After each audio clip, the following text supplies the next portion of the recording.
junio es un día muy especial para el Perú, porque se celebra el Día de la Bandera. Pero ¿por qué se celebra el Día de la Bandera el 7 de junio?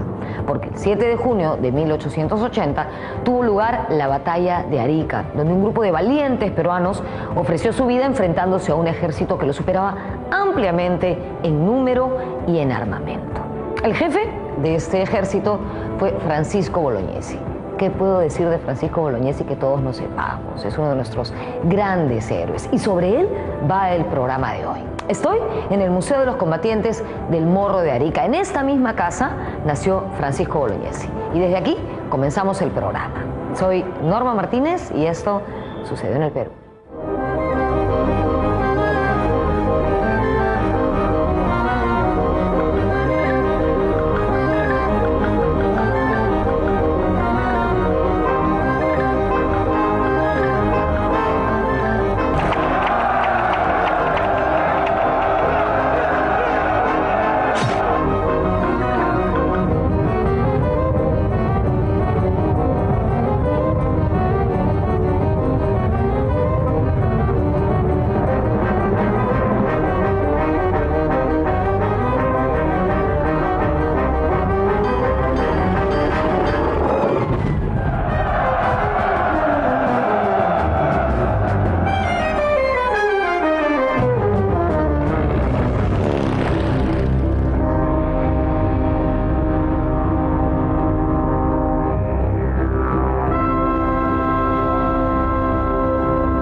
Más que un rol o un modelo a seguir, yo creo que es un ejemplo de valor, un ejemplo de proactividad.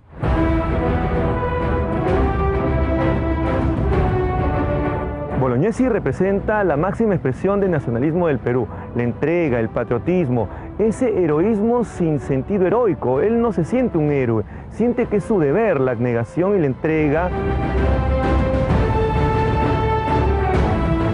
Bolognesi es un hombre que tiene resonancia en el mundo y que puede ser mostrado como ejemplo ante el mundo como lo mejor del Perú.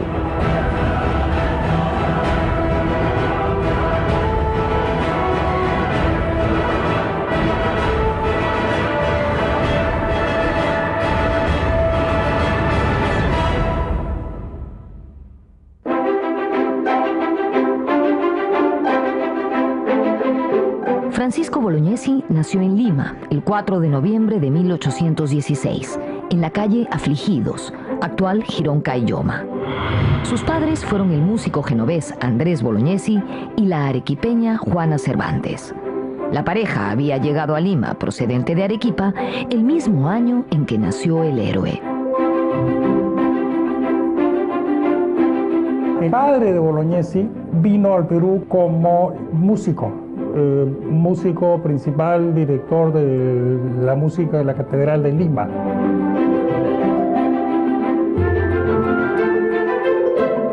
En 1821, San Martín proclamó la independencia en la Plaza Mayor de Lima, muy cerca de la casa de los Bolognesi Cervantes. Los años siguientes, la capital vivió un clima de constante agitación, ya que era lugar de paso para los ejércitos patriotas y realistas. En esas circunstancias, don Andrés Bolognesi optó por retornar con su familia a Arequipa.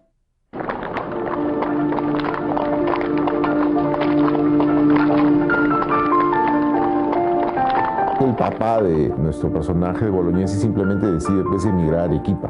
Eso no lo dicen las fuentes directamente, pero claramente se deduce, ¿no? Y de hecho permanece ahí hasta el año 1830.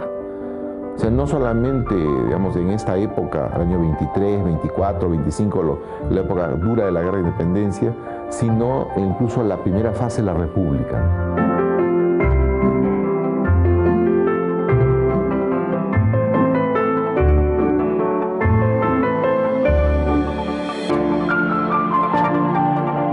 La infancia de Francisco Bolognesi transcurrió en Arequipa, donde estamos en este momento, acompañado de sus hermanos Margarita, Mariana y Mariano. Entre los 8 y 16 años, él estudió en el Colegio Seminario. Luego de esto, sus padres promovieron la idea de que se dedicara a labores mercantiles y así entró a trabajar como vendedor a la casa comercial Lebris y Violer.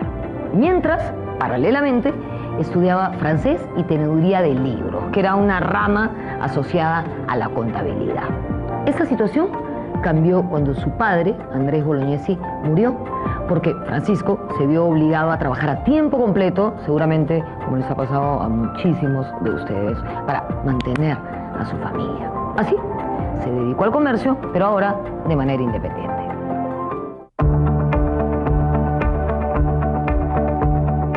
Asociado con comerciantes cusqueños, Bolognesi se dedicó a la explotación de café, coca y cascarilla. Viajaba regularmente a lugares como las montañas de Caraballo, en Puno.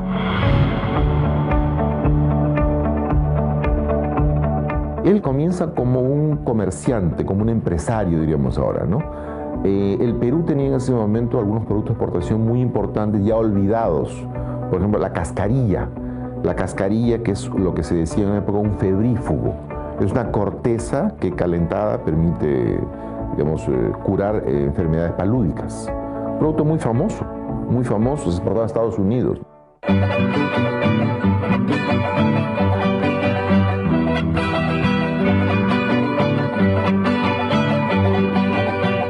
En 1844, Arequipa era testigo de la lucha por el poder entre los caudillos Manuel Ignacio de Vivanco y Ramón Castilla.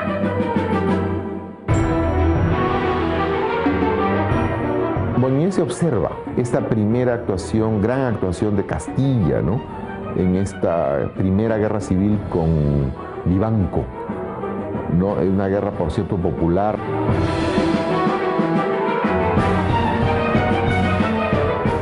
Años más tarde, Bolognesi se enroló en el ejército peruano.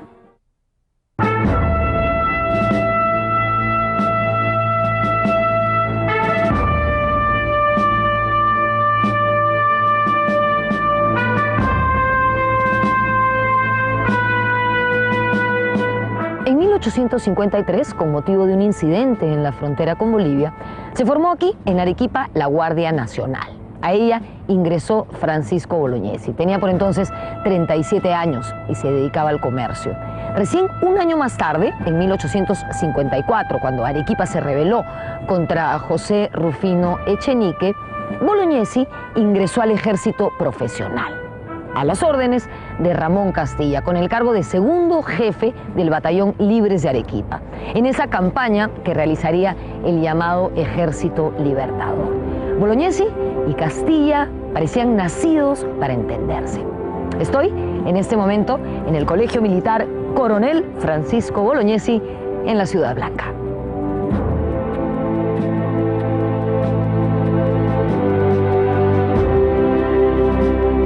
Lo vemos incorporarse al ejército en la época de la guerra civil entre Castilla y Echenique, en el contexto de las protestas contra la consolidación de la deuda, ¿no? En esta guerra civil, que por cierto coincide, es la fase más liberal de Castilla. Es una guerra civil en cuyo contexto se va a proclamar la abolición de la esclavitud y del tributo indígena.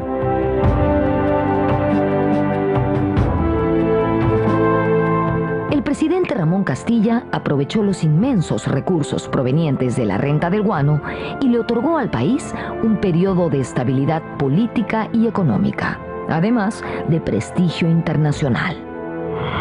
Siguiendo con las luchas políticas, en octubre de 1856 se rebeló en Arequipa una facción conservadora que proclamó presidente al general Manuel Ignacio de Vivanco. Dispuesto a sofocar dicho levantamiento, Castilla avanzó hacia Arequipa.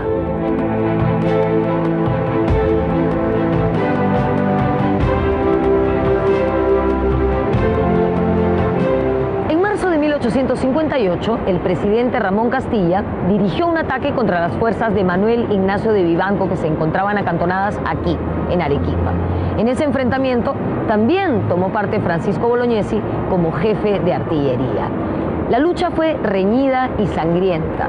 De hecho, Bolognesi terminó herido en la toma del fuerte Santa Rosa y en mérito a su valiente acción fue ascendido a coronel de artillería. Este puente que está detrás de mí se llama Francisco Bolognesi en honor a él. Si bien Bolognesi nació en Lima, siempre estuvo muy vinculado a esta ciudad, a Arequipa.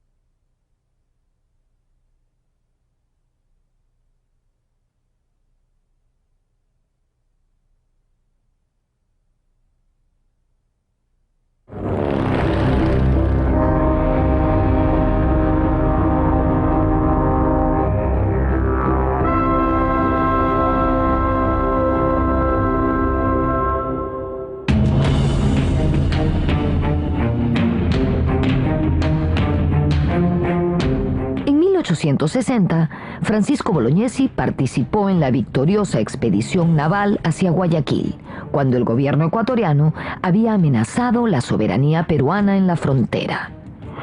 Concluida esa expedición, el gobierno de Castilla envió a Bolognesi a Europa con el fin de adquirir cañones. 2 años después, el militar regresó al Perú con la misión cumplida. 54 cañones constituían la primera artillería rayada peruana. Él trae al Perú los llamados cañones rayados. O sea, los cañones iniciales, los cañones de la era del comienzo del siglo XIX eran de ánima lisa, como decían, es decir, eran proyectiles que salían por un tubo liso. A medida que avanza el siglo XIX se genera esta nueva tecnología de los cañones de ánima rayada, es decir, que salían en espiral, ¿no? Y que salían, por decirlo de alguna manera, con efecto, ¿no? Tenían mucho mayor, causaban mucho mayor daño al estallar, al ser disparados.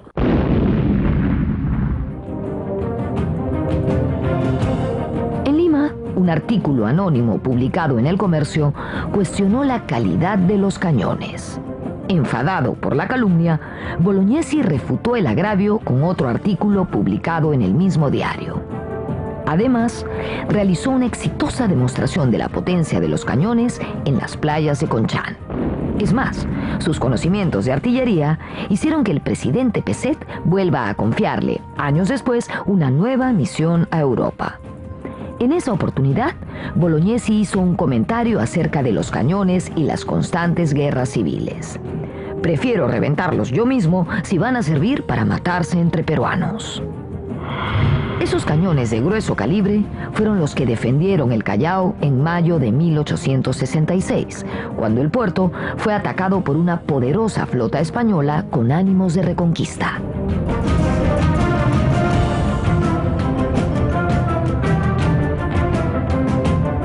El 65 fue enviado pues, para Europa para comprar piezas de artillería, que fueron los famosos cañones Blackley de ese tiempo, ¿no?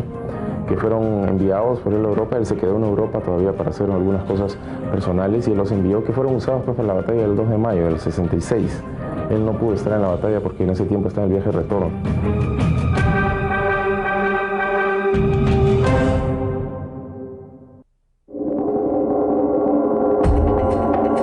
Los años siguientes estuvieron marcados por una profunda crisis económica. Las revoluciones se sucedieron una tras otra y los precios del guano cayeron. Desde 1862, Bolognesi era comandante general de artillería. Permaneció en ese cargo hasta 1871, cuando se retiró del ejército a los 55 años de edad.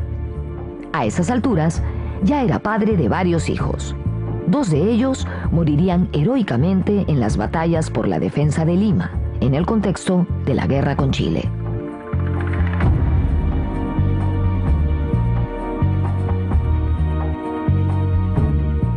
Francisco Bolognesi tuvo varios hijos. De su segundo matrimonio, 2 de ellos, Enrique y Augusto, se dedicaron a las armas, como su padre, y tuvieron su bautizo de fuego nada menos que en la guerra con Chile en 1879.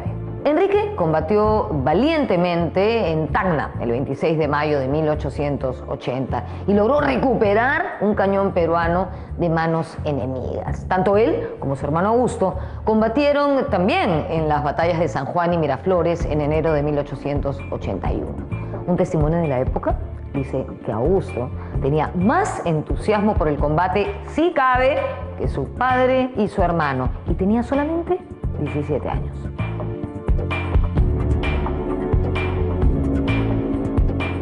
La guerra con Chile estalló en 1879. De inmediato, Bolognesi ofreció sus servicios y se le destinó al ejército apostado en Tarapacá.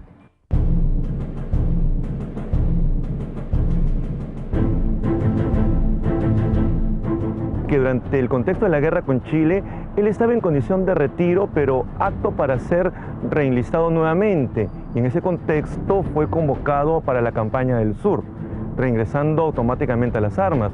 Él es un hombre de 65 años ya, así que para la época es una condición de anciano, pero a pesar de ello no tuvo ningún desazón por enrolarse automáticamente a las armas peruanas para defenderlas en la Guerra del Pacífico.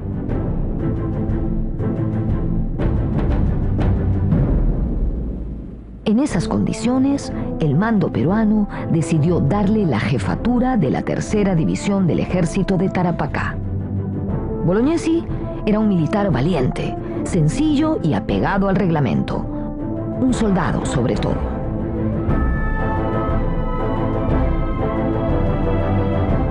Era un hombre autoritario, era un hombre que creía a pie juntillas en el reglamento, en hacer las cosas de acuerdo a cómo eran las cosas, como él veía la aplicación del reglamento.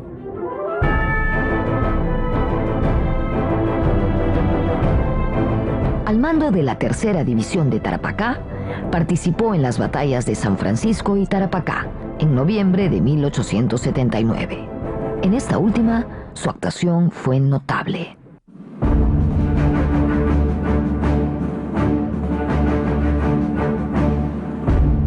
Combate nada menos que en la batalla de San Francisco y en Tarapacá, en noviembre del año 1879.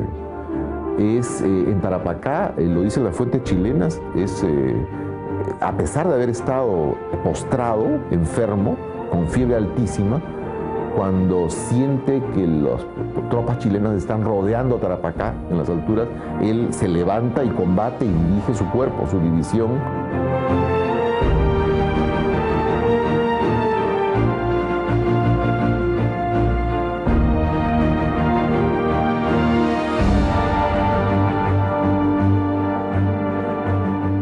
Cuando la batalla de Tarapacá no se había definido todavía, el coronel Francisco Bolognesi se levantó de su lecho de enfermedad y se puso al mando de la tercera división de este ejército. Su contribución fue decisiva a la victoria del 27 de noviembre de 1879. Fue una gran victoria, lograda gracias al esfuerzo de nuestra infantería.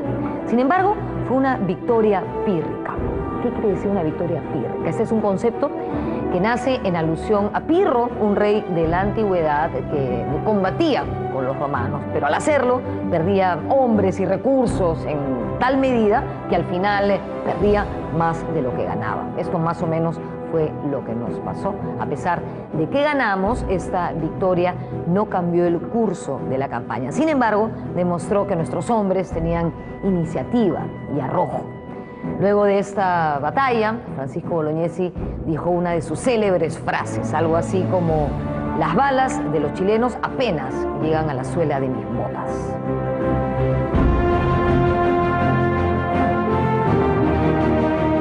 Y en realidad lo que había pasado es que una bala chilena le había volado el taco de su boca.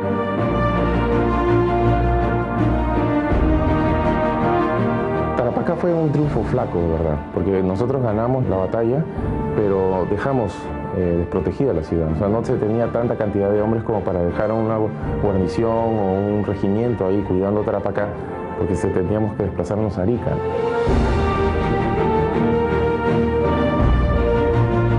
Perdido el rico departamento de Tarapacá, el ejército chileno emprendió la campaña contra Tacna y Arica. Inicialmente, las fuerzas peruanas estuvieron acantonadas en el puerto de Arica, el cual había sido fortificado. Finalmente, las fuerzas más importantes se trasladaron a Tacna, quedando en Arica una reducida guarnición al mando de Francisco Bolognesi, quien reemplazó al capitán de navío Camilo Carrillo, llamado por el gobierno de Lima. Arica era un puerto estratégico.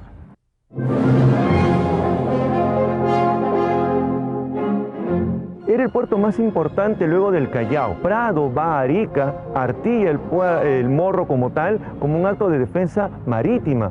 Por eso que vemos que inicialmente que los barcos chilenos atacan el Morro, porque está artillado para evitar ataques marítimos.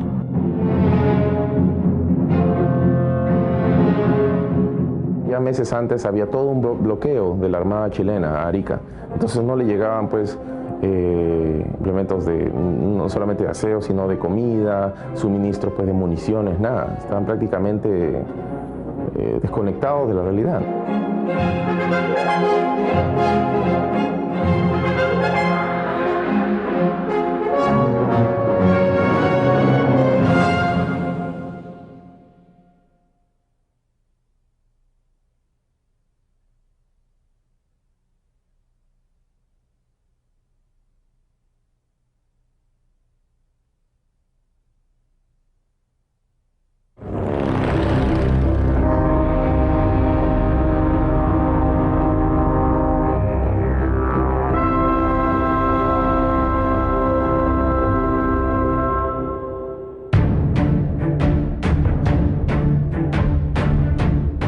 El 26 de mayo de 1880 se libró la decisiva batalla de Tacna.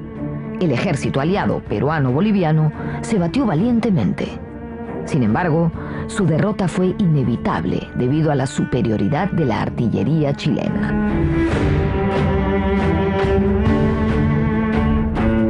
Lo que había ocurrido es que el ejército de la Alianza había sido destruido, había combatido heroicamente, por cierto, fue una de las batallas tanto para bolivianos como para peruanos, ¿no? Es una batalla muy heroica, muy sacrificada, pero claro, se contaba con menos recursos, ¿no? Y lo cierto es que Montero estaba derrotado y el ejército peruano estaba disperso.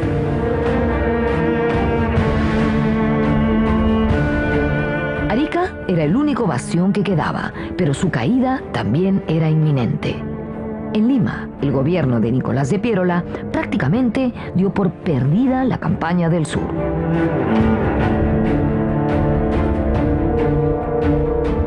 Bolognesi al comienzo no sabe qué ha pasado.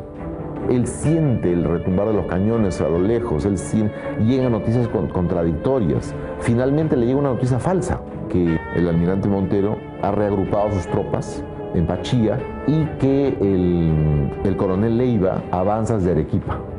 O sea, él concibe la idea de hacer un triángulo contra las fuerzas chilenas, un triángulo para un poco atacar a las tropas invasoras. En el caso de Bolognesi hay que indicar, y eso se ve claramente en sus cartas que él emite constantemente, la sensación de abandono, ¿no? Pide y reclama apoyo desde Arequipa, ¿no? Que nunca llega. Pide apoyo a Lima, Nicolás de Piérola tampoco se lo permite, porque lo que ocurre que, y eso hay que reconocer en el caso de Nicolás de Piérola, ya, que manejó políticamente la guerra. No la manejó para ganar la guerra, la manejó para neutralizar la influencia civilista en la guerra.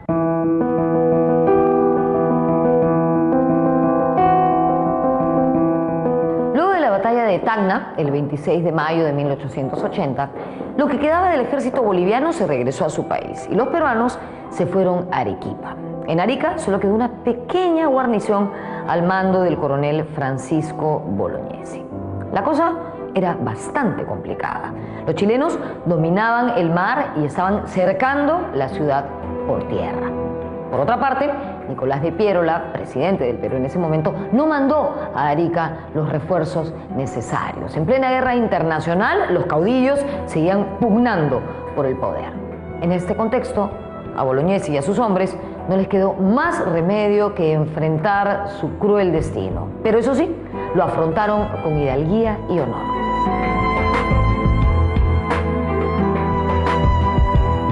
El coronel Bolognesi esperaba en Arica la llegada del Segundo Ejército del Sur al mando del coronel Segundo Leiva, o de los dispersos de la batalla de Tacna, al mando del almirante Lizardo Montero. Fatalmente, nadie llegó a reforzar a la reducida guarnición de Arica. Cartas y telegramas enviados por Bolognesi muestran sus esperanzas de recibir refuerzos y cerrar el paso de los chilenos. Arica, 5 de junio de 1880. Prefecto, Arequipa. Apure, Leiva. Todavía es posible hacer mayor estrago en el enemigo victorioso. Arica no se rinde y resistirá hasta el sacrificio. Al mando de una reducida tropa, Bolognesi estaba decidido a defender la plaza de Arica, cueste lo que cueste, incluso hasta el sacrificio, en búsqueda de debilitar al enemigo y permitir que otras fuerzas peruanas lograsen la victoria. En una carta del 4 de junio de 1880, Bolognesi les dice a Montero y Leiva: tengo al frente 4.000 enemigos, poco más o menos, de los cuales cerraré el paso a costa de la vida de todos los defensores de Arica, aunque el número de los invasores se duplique. Si ustedes, con cualquier fuerza, atacan o siquiera hackean la fuerza enemiga, el triunfo es seguro. Grave, tremenda responsabilidad vendrá sobre ustedes si por desgracia no se aprovecha tan segura, tan propicia oportunidad. Es probable que la situación dure algunos días más, y aunque hayamos sucumbido, no será sin debilitar al enemigo hasta el punto de que no podrá resistir empuje de una fuerza animosa, por pequeño que fuese su número. El Perú entero os contempla.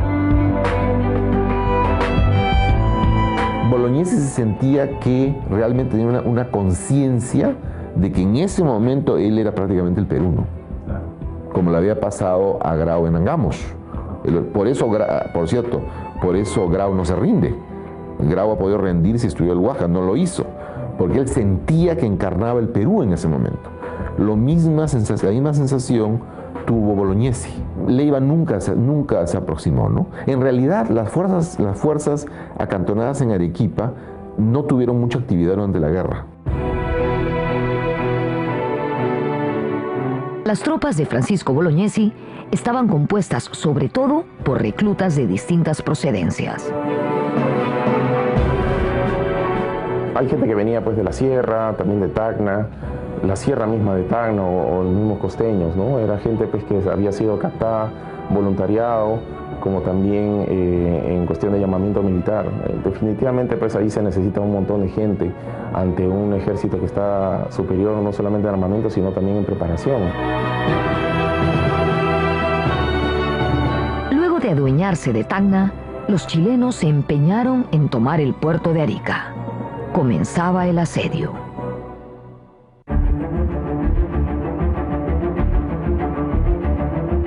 Hay que diferenciar lo que es la batalla de Arica como tal, que es el 7 de junio, y otra cosa diferente es el proceso como tal de la batalla en sí misma. Esto ocurre después de la batalla de Tacna, 26 de mayo.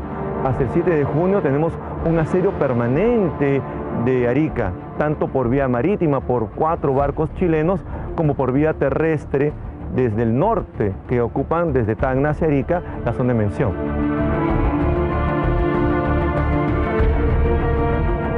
Desde que asumió la jefatura de la plaza de Arica, Bolognesi demostró una proactividad y un entusiasmo extraordinarios. Buscaba así revertir las dificultades y privaciones de su tropa.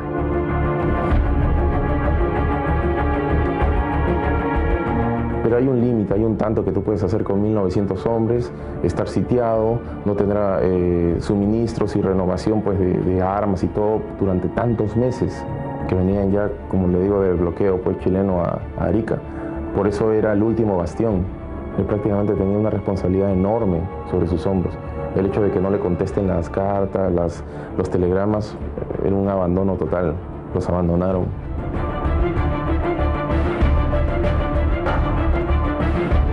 Su capacidad de trabajo sorprendía a quienes veían en él solo a un anciano acabado.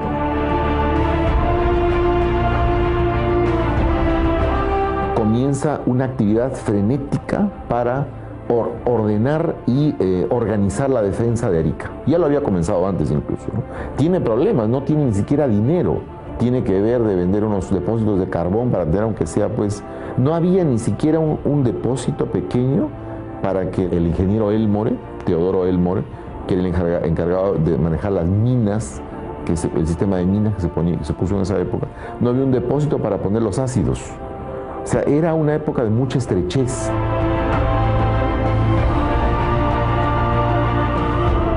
Por otra parte, los excesos cometidos por la soldadesca chilena en Tacna angustiaban a la población civil, que empezó a abandonar el puerto desde el 2 de junio.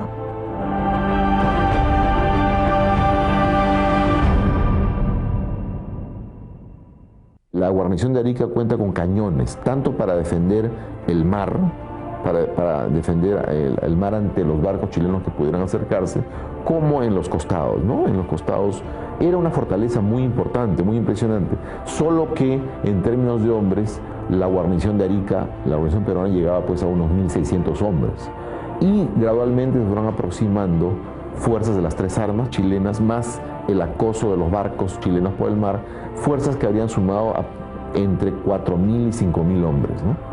O sea, era realmente una situación terrible. El 1 de junio, los chilenos habían capturado al ingeniero Teodoro Elmore, encargado de las minas de Arica. Al momento de ser detenido, Elmore se encontraba en una misión para minar un lugar en la orilla del río Utah.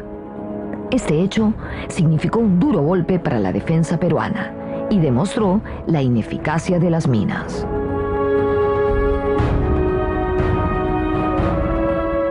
Elmore fue capturado por los chilenos cuando estaba organizando una operación, de hecho una mina que explotó. Fue capturado por los chilenos y los chilenos capturaron el plano de las minas. O sea, parece ser que lo esencial del plano lo conocían ellos.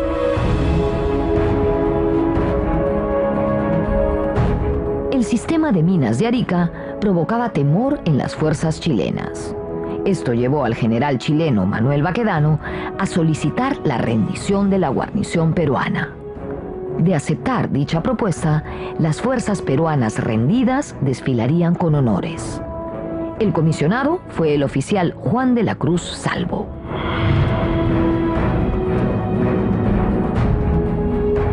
Lo manda para que negocie, para que solicite la rendición de la plaza. Lo recibe el propio Bolognesi. Salvo llega con los ojos vendados para que no viera, digamos, las instalaciones peruanas. Es muy bien tratado, lo dicen las fuentes, ¿no? Y de pronto se ve ante un anciano de pelo y bigote y barba canas, ¿no? Era Bolognesi. Los relatos chilenos hablan de un hombre sumamente modesto, un hombre sumamente tranquilo, muy cortés.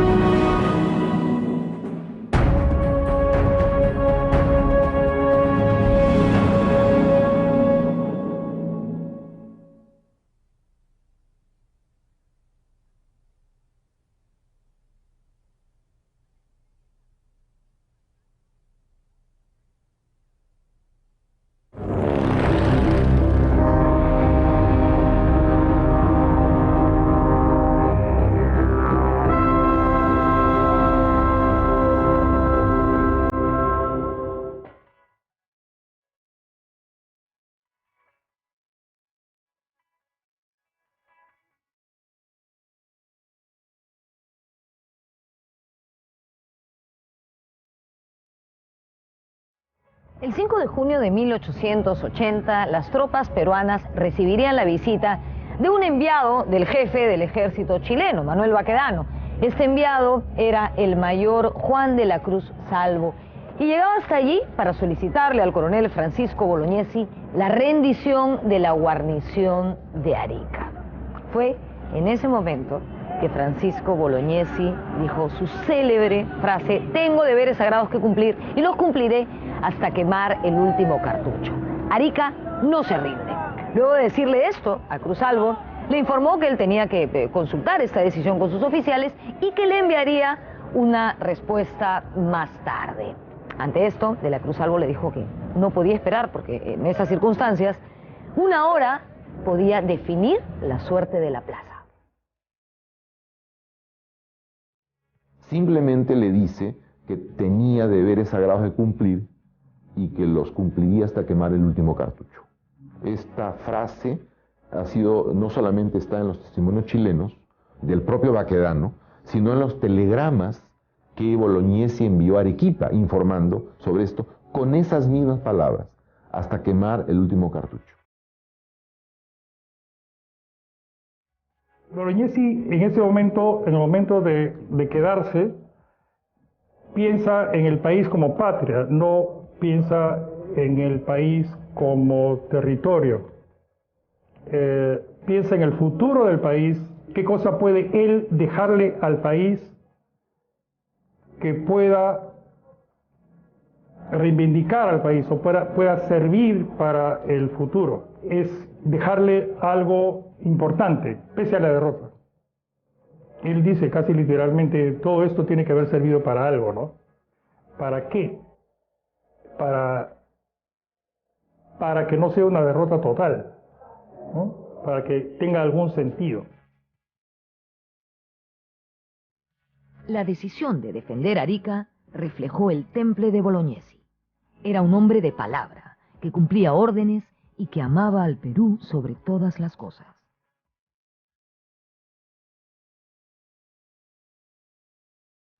Él es un anciano y él dice, para mí no hay algo más sagrado y gratificante que morir por mi patria. No olvidemos que en esa época muchos peruanos tienen una visión de la patria como algo sagrado, casi religioso.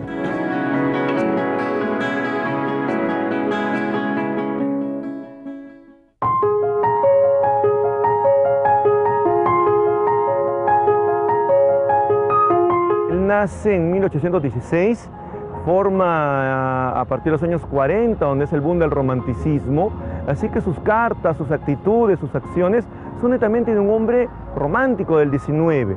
El romanticismo es como el idealismo que mueve la heroicidad de los grandes personajes.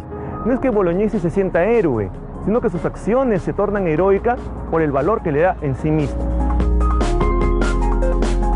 Cada día, inclusive si la situación cambia constantemente, cada hora, siempre hay que preguntar para ver si hay alguna nueva normativa y ver si se mueven o se desplazan.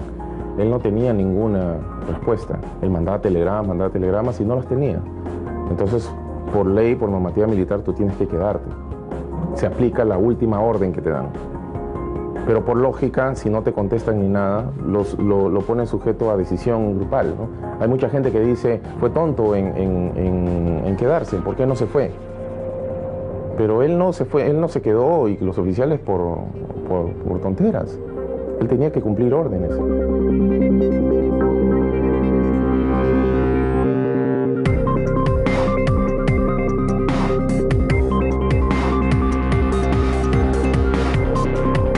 Luego de que Salvo dijera que no podía esperar, Bolognesi de inmediato convocó a sus oficiales y les hizo la consulta en presencia del chileno. Evidentemente, todos ellos apoyaron a su jefe.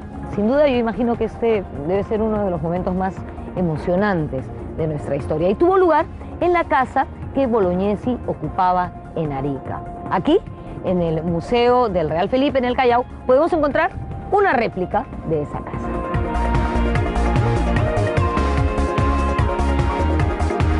Entre los oficiales que asistieron a la reunión y respaldaron a su jefe, estuvieron el capitán de navío Juan Guillermo More, los coroneles José Joaquín Inclán, Justo Arias y Aragüez, Marcelino Varela, el argentino Roque Sáenz Peña y los jóvenes y bravos tarapaqueños Alfonso Ugarte y Ramón Zavala. Ramón Zavala era un tarapaqueño millonario. Estaba refiriendo a Alfonso Ugarte, otro millonario, jovencísimos. O sea, tenían todo por delante. Ugarte ni siquiera había fundado familia. Tenía un compromiso con su prima, Rosa Bernal.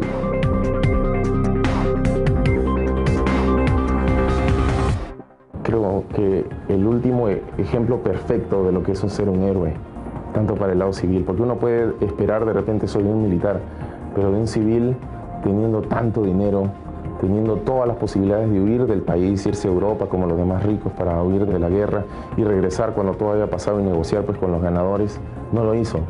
Se quedó con su propia plata, formó sus batallones, ¿no? Que fue la 8ª división, que fue Iquique y Tarapacá.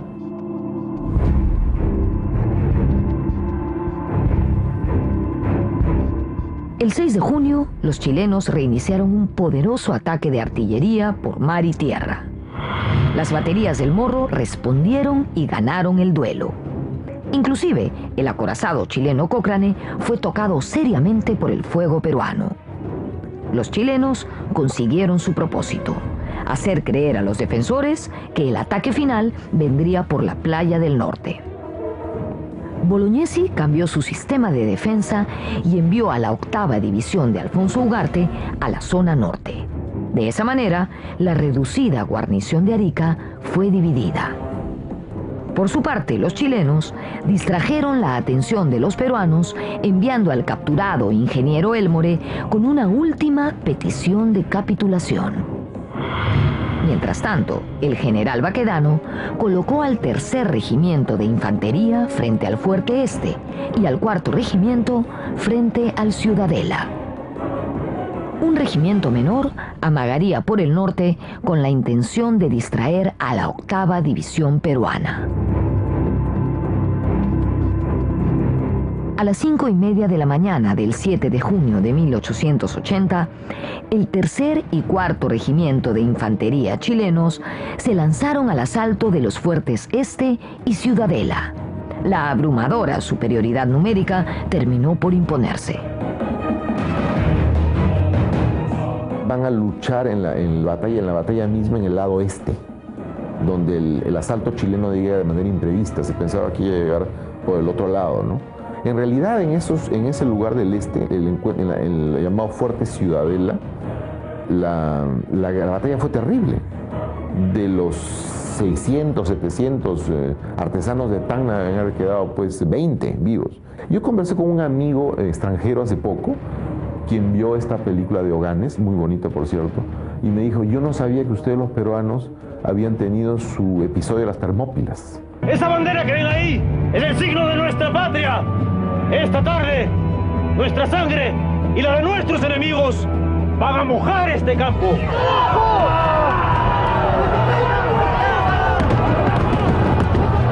Oficiales y soldados peruanos se batieron como leones defendiendo su bandera. La oficialidad peruana fue totalmente diezmada. Doblegadas todas las defensas, las tropas chilenas iniciaron la ofensiva sobre el Morro, donde se habían agrupado los sobrevivientes. Allí, el coronel Bolognesi cumpliría su promesa de luchar hasta quemar el último cartucho.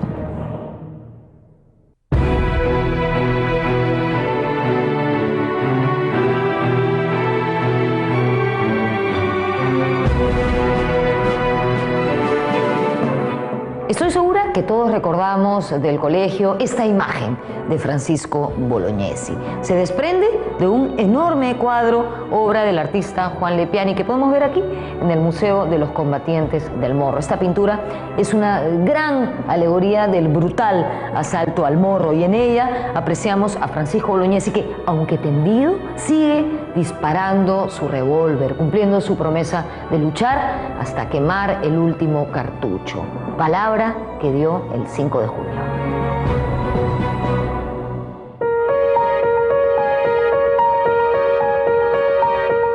El heroísmo de la guarnición de Arica inspiró la obra de grandes artistas como Edna Velarde y Juan Lepiani. Este último fue contemporáneo a la guerra y pintó sus cuadros a fines del siglo XIX.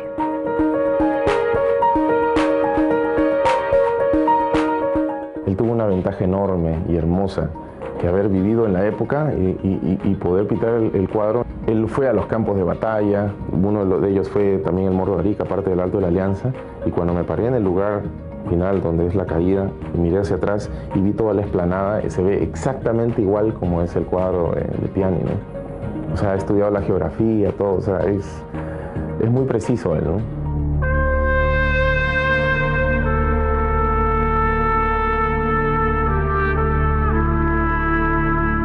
Bolognesi fue herido y ultimado. Cayeron muertos junto a él centenares de soldados y la mayoría de altos oficiales, como More, Ugarte, Arias y Aragüez y Zavala. En el caso del Morro, los últimos que quedan en pie son More, está Francisco Bolognesi y Alfonso Ugarte y Zavala. Ellos son quizás los 4 más emblemáticos. En este caso entonces Bolognesi es el que termina peleando, intentando activar las minas que no funcionan, y bueno, lastimosamente él sabía que iba a morir, termina siendo golpeado finalmente por un culatazo que le abre los sesos. Roque Sáenz Peña hace una mención, el que va a ser presidente de Argentina, en torno a la forma como encontró Bolognesi regado en el campo de batalla.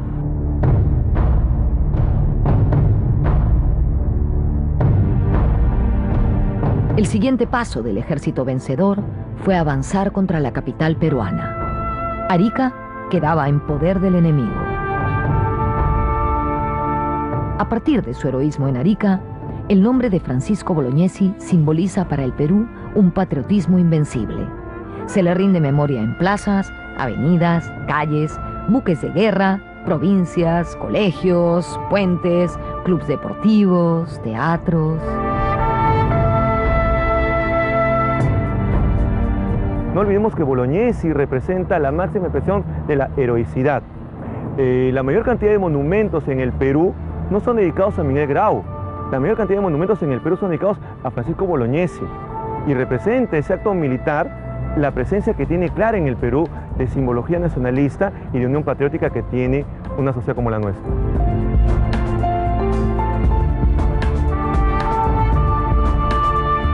En los últimos años, Bolognesi y los suyos han inspirado la obra de teatro Bolognesi en Arica y el ambicioso largometraje Gloria del Pacífico. Un momento en la historia que cambió el destino del Perú para siempre. Mayor, ahí tiene su respuesta. Dígale a su general Baquedano que Arica no se rinde y pelearemos hasta quemar el último cartucho. Es un símbolo del ejército del Perú, es un símbolo puro, es un símbolo además internacional. De Bolognesi se ha hablado en el mundo. Se habló alguna vez, algún oficial ruso habló con mucha pena cuando Puerto Arturo cayó en manos de los japoneses a comienzos del siglo XX. Ojalá hubiéramos tenido un Bolognesi con nosotros, ¿no? Su figura trascendió.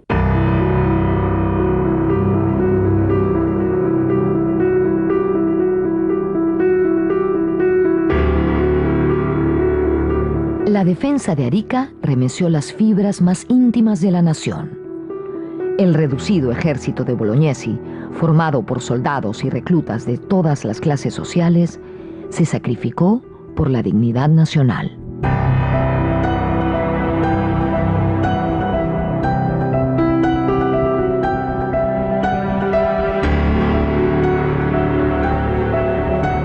Este monumento, obra del escultor español Agustín Querol, fue el primero en estar en la Plaza Bolognesi. En él podemos ver al coronel aferrado a la bandera y con su revólver en la otra mano. Hoy lo encontramos en la fortaleza del Real Felipe. Y desde aquí despedimos este programa que ha servido para homenajear a uno de nuestros grandes héroes, Francisco Bolognesi, patrón del ejército peruano. Nos vemos en la próxima.